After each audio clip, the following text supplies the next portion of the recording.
Salam sahabat kabar yang dikasihi Tuhan, senang sekali kita bisa bertemu kembali. Saya percaya bahwa Tuhan kita, yaitu Tuhan Yesus Kristus, adalah Allah yang setia, Allah yang sangat peduli kepada kita, dan Allah yang sangat mengasihi kita. Dia senantiasa ada buat kita, dan Dia senantiasa memberikan pertolongan dan berkat-berkat-Nya buat kita semuanya. Sahabat kabar yang dikasihi Tuhan, pada kesempatan kali ini, tema kita adalah menjadi seorang sahabat.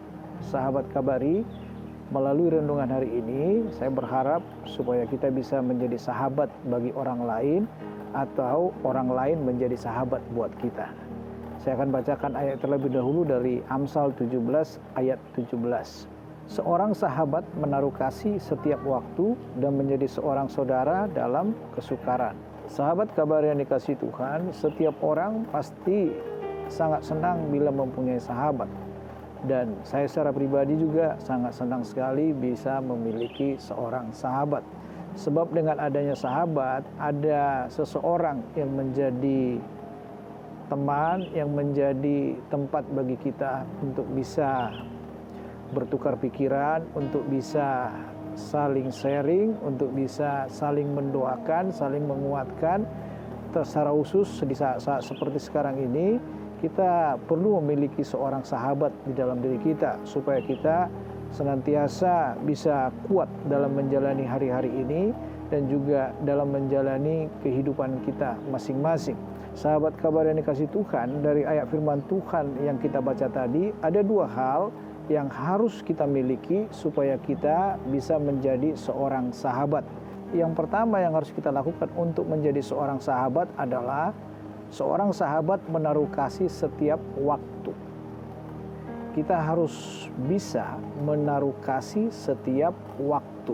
Kata-kata yang dipakai di sini adalah kata-kata yang perlu kita perhatikan bersama, sebab penekanannya setiap waktu, bukan sekali-kali, bukan pas lagi dibutuhkan, bukan pas lagi kita senang melakukannya, tetapi dikatakan di situ seorang sahabat menaruh kasih setiap waktu.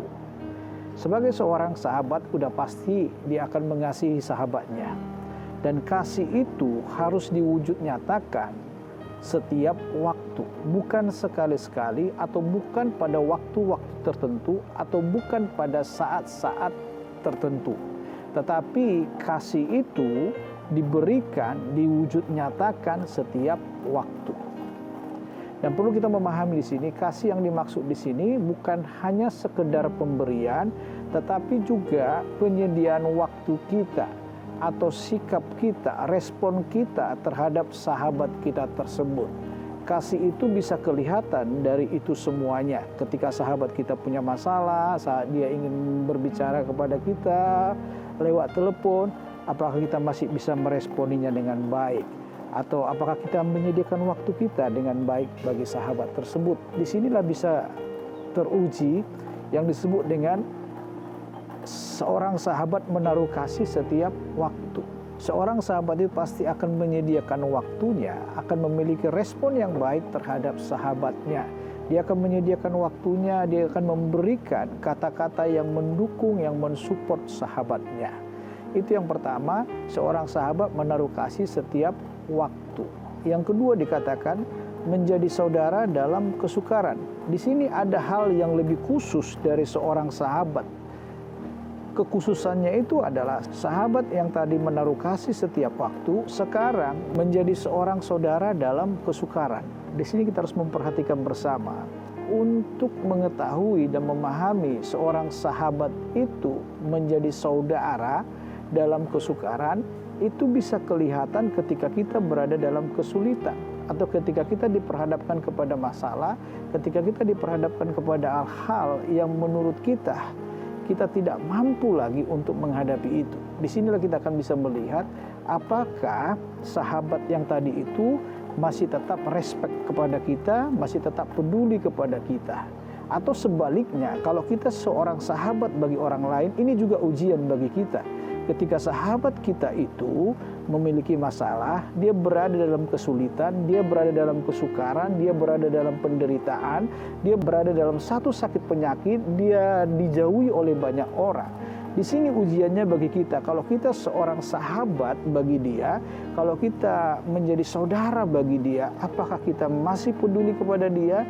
Apakah kita masih mau untuk datang menghampirinya? Apakah kita masih mau menerima telepon dari dia? Apakah kita masih peduli terhadap dia? Kalau kita masih peduli, maka kita bisa dikatakan seorang sahabat yang telah menjadi saudara dalam kesukaran. Melalui masalah yang terjadi itu, maka kita akan bisa melihat sahabat-sahabat kita yang tadi menaruh kasih setiap waktu. Kita akan bisa melihat bahwa dia adalah seorang saudara di dalam kesukaran. Saya yakin dan percaya sahabat Kabari pasti bisa menjadi sahabat yang menjadi saudara dalam kesukaran bagi sahabat-sahabat dari sahabat Kabari masing-masing. Saya percaya di masa-masa sulit ini, marilah kita jadikan pribadi kita menjadi sahabat bagi orang lain. Sebab banyak orang yang punya masalah, banyak orang yang saat ini diperhadapkan kepada kesulitan-kesulitan. Mereka membutuhkan seorang sahabat, seorang saudara yang akan menolong mereka di masa-masa sukar ini, yang akan memberikan penghiburan, memberikan kata-kata semangat, yang akan mengangkat mereka dari segala keterpurukan mereka, dan yang akan menolong mereka dalam segala kesulitan-kesulitan mereka.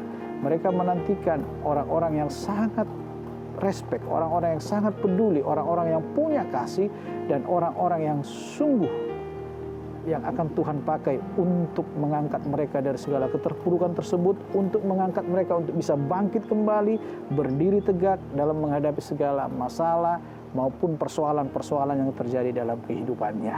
Saya yakin dan percaya kita semuanya adalah seorang sahabat bagi orang lain yang akan Tuhan pakai untuk menguatkan, meneguhkan, dan juga menyemangati serta memberkati sahabat-sahabat kita semuanya. Amin. Mari kita berdoa. Bapa kami yang di surga, kami mengucap syukur dan terima kasih kepadamu buat renungan hari ini. Terima kasih Tuhan, biarlah kami menjadi seorang sahabat bagi orang lain atau bagi sahabat-sahabat kami. Kami rindu Tuhan Engkau mengurapi kami, memakai kami, supaya melalui kehidupan kami bisa menjadi sahabat, bisa menjadi saudara dalam kesukaran-kesukaran sahabat-sahabat kami Tuhan. Mau berdoa supaya Engkau tetap Tuhan menolong kami di masa-masa sulit ini, dan Engkau tetap Tuhan menyertai kami dan juga memberkati kami. Dalam nama Tuhan Yesus, haleluya, amin.